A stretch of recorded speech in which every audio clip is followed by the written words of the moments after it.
Hello everyone, welcome back to the channel. Welcome back to Sahara Football. If you're new here, you know what to do. Subscribe and hit that notification bell. I know you've been hearing about the Libya and Nigerian saga. Nigerian Super Eagles traveled to Libya for the AFCON Qualifiers, double header, the second leg in Libya, but they were stranded at the airport. So we'll be breaking down what actually happened in this video. So subscribe and hit that notification bell.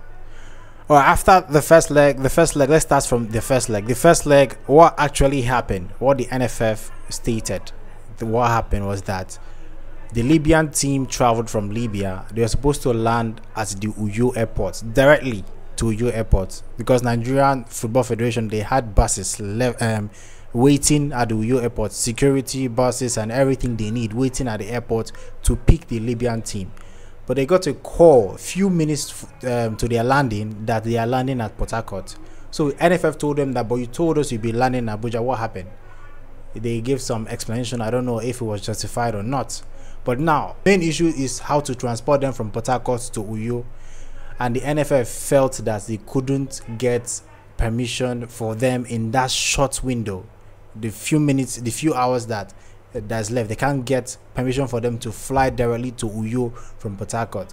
So this Libyan team, the contingent or whatever they call them, their whole camp decided by themselves to rent a bus. This bus was not provided by the NFF. They did the renting themselves.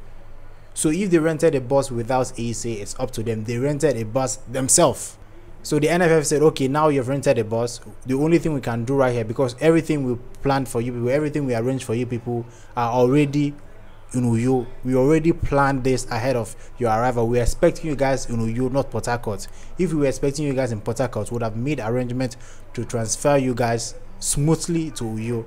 But you landing in Port Harcourt has tied our hands. The only thing we can provide you guys now is police escort. And the NFF sent police escorts to them, enable them to drive bus from Port Harcourt to Uyo. Mind you, Port Harcourt to Uyo is not up to 6 hours, contrary to what has been spreading online. Port Harcourt to Uyo is not 6 hours. You can check online. Port Harcourt to Uyo is not 6 hours. It can't be 6 hours. Before they left the airport, they took pictures where they were sitting on the floor. No one told them to sit on the floor. There were chairs available for them.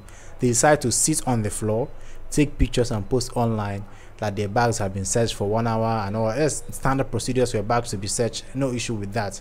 But they sat on the floor and took the pictures. No one asked them to sit on the floor.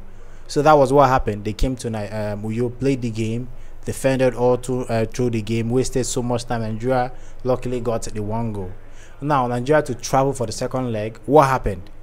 They got into the Libyan airspace.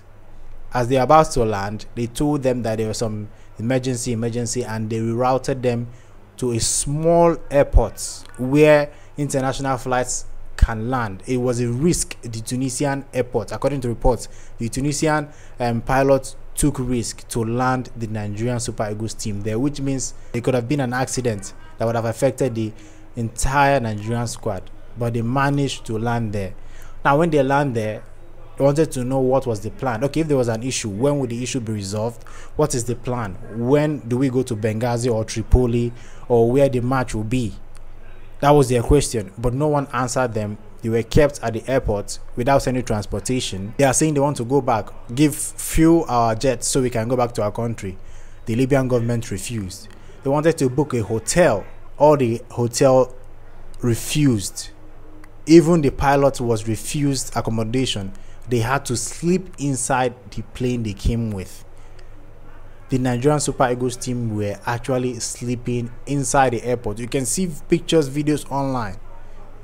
Boniface, Trust Ekong, Alex Iwobi, Kevin Bassey, they were all sleeping, very tired. 15 hours waiting a match that's to be played in less than 24 hours. 10 a.m. they were still without food, water, access to security.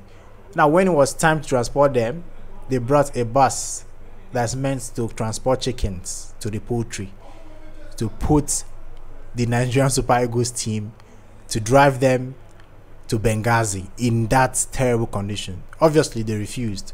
So after seeing everything that has occurred, the players with the captain, with the NFF, they decide collectively that they will not honor this game. They've been treated so unfairly since they landed in Libya.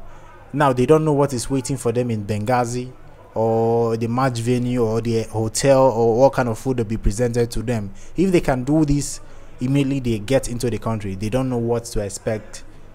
So they decided to leave. The NFF told CAF that they have decided to boycott the game. They are not going to play the game. Now, when Nigeria said they want to leave, they are not interested in playing football again. They initially refused to sell them fuel for the airplane for them to leave. The clubs were even suggesting to send private jets to pick their players up, since they have decided not to play the game. The clubs in Europe were suggesting to send private jets to pick these players up, but the plane or the private jet cannot land in that airport they are in. This is deliberately done to sabotage any attempt to rescue them or take them to Benghazi. You understand? So that is what is going on. This was intentional.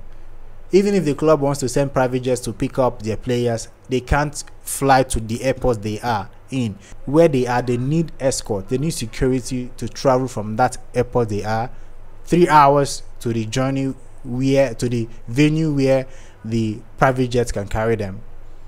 So there are so many risks, and the players couldn't leave that place. So finally, after reports or news went out about the Libyan government involvement, the Libyan FA and all that, the Libyan FA decided to say, okay, we are going to sell fuel to you. Initially they told them the fuel was not around, that it was in Benghazi or Tripoli, but the fuel was in that airport all this while, but they refused to give them.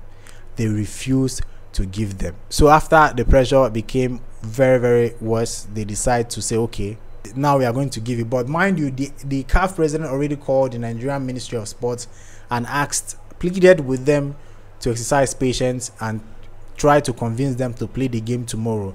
But the NFF and the Ministry of Sports said no, they are not going to play the game tomorrow, that they are looking at the well-being of the player first. That is why they have decided to go back to Nigeria. So that is basically the entire story. That is why Nigerian Super Eagles team are currently flying back to Nigeria.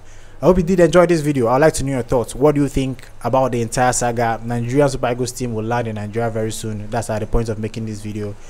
I would like to know your thoughts in the comment section. Are you surprised things like this are still happening in Africa in 2024? I would like to know your thoughts. Comment and tell me what you think. Till next time, guys. Goodbye.